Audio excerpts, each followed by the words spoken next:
Hello teacher, hello everyone.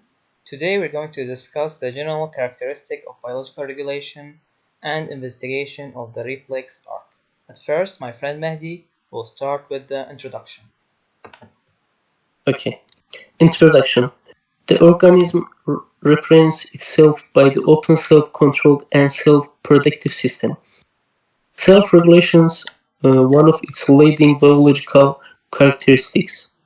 The main aspects of the biological regulation should know not only biologists but also doctor.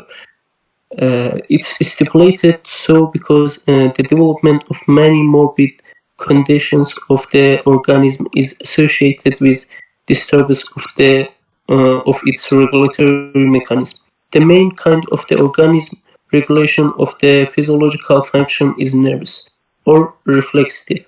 According to the classical theory, any reflex occurs with the participation of the reflex arc. Okay, guys? General principles of the biological regulation.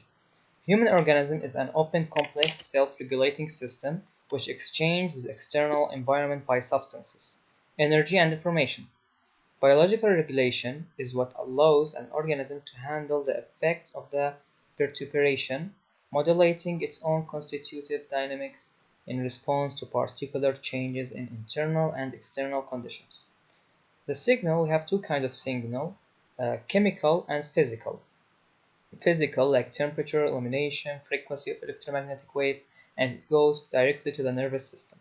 But chemical, it is the concentration or conformation of the micromolecules, and it goes either to the endocrine system or the nervous system. Neural regulation of functions. Nervous system is a physiological system which is specialized on the perception, processing, and storage of information about both external and internal environments, and uses this information for the interaction with the ambience. The main function of nervous system is 5. First, regulation of all function of an organism, like the whole organism. 2. Integration of organism parts into the whole being. 3. Interaction between organism and external environments up to the social level and adaptation to it. 4. Formation of purposeful behavior. 5. Cognition, learning of the surrounding world and the own organism, like its own organism. Spinal cord. Spinal cord is part of the CNS enclosed within the vertebral canal and the meanings. The spinal cord transmits impulses to and from the brain and is the integrating center of the spinal cord reflexes. There are 31 pairs of spinal nerves that emerge from the spinal cord, 8 cervical pairs, 12 thoracic pairs, 5 lumbar pairs, 5 sacral pairs, and 1 very small coccygeal pair. As you can see in this picture, we have the spinal cord.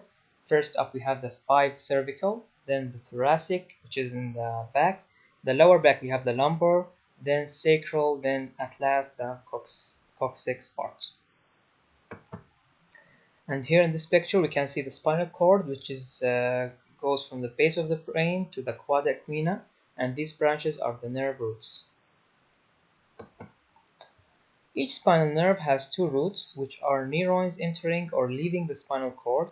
The dorsal root is made of sensory neurons that carry impulses into the spinal cord, as you can see in this picture, and the dorsal root ganglion is an enlarged part of the dorsal root that contains the cell bodies of the sensory neurons. The ventral root is the motor root. It is made of the axons of motor neurons carrying impulses from the spinal cord to muscles or glands. The cell bodies of these motor neurons are in the gray matter of the spinal cord. When the 2 nerve roots merge, the spinal nerve thus formed is a mixed nerve. Spinal cord reflexes. A reflex is an involuntary response to a stimulus that is an autonomic action stimulated by a specific change of some kind. Some spinal cord reflexes are those that do not depend directly on the brain, although the brain may inhibit or enhance them. Now we're going to talk more about the reflexes, specifically with my friend Stefan. Principle of central nervous system action.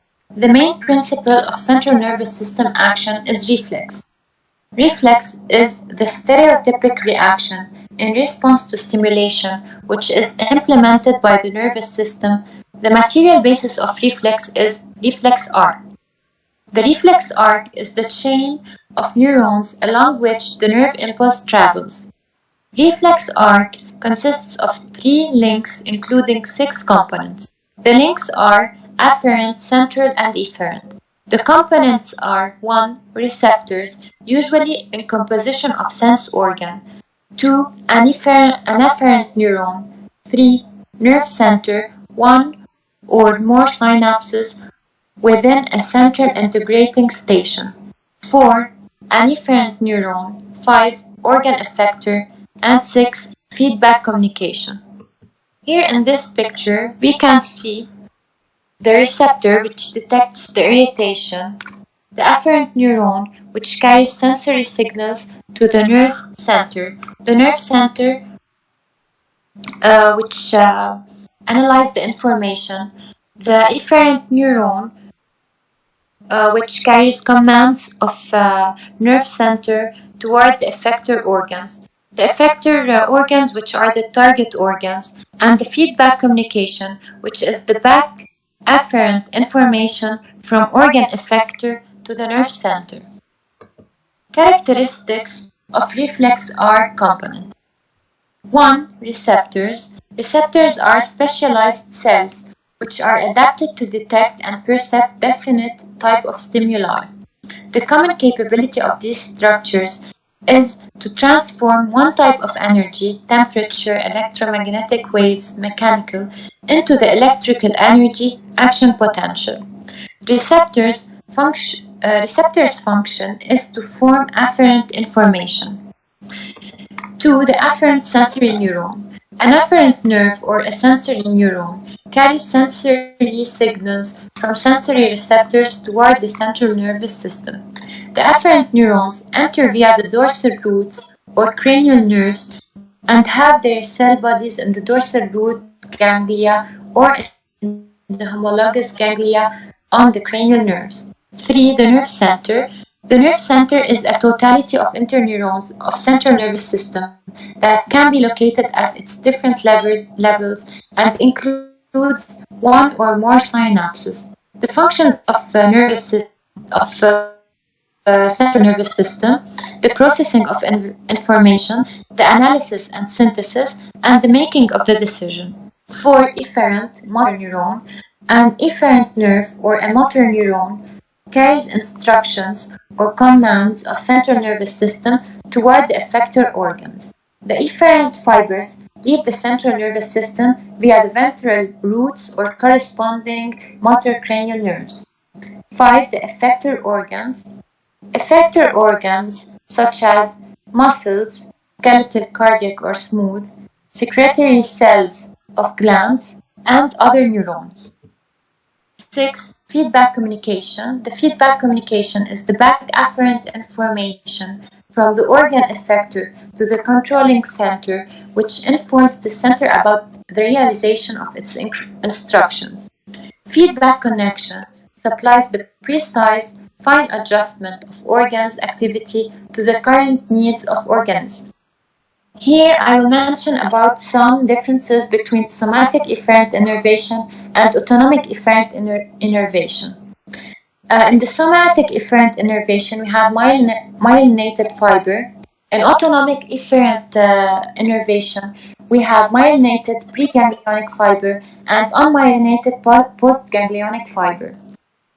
In the somatic efferent innervation, we have only one type of neurotransmitters, which is acetylcholine, while in autonomic we have two types, acetylcholine or norepinephrine.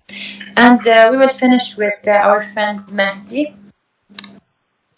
Okay, now we have a reflex arc. A reflex arc is a pathway that nerve impulses travel when a reflex is elicited, and there are 5 essential parts. The first one, receptors. Receptors detect a change in the stimulus and generate impulses. The second one, sensory neurons. Sensory neurons transmit impulse from receptors on the CNS. The third one, central nervous system, contains one or more synapses, interneurons. Thank you. And at last, I want to mention the sources and references we use, and we use these references. Thank you for attention. Goodbye.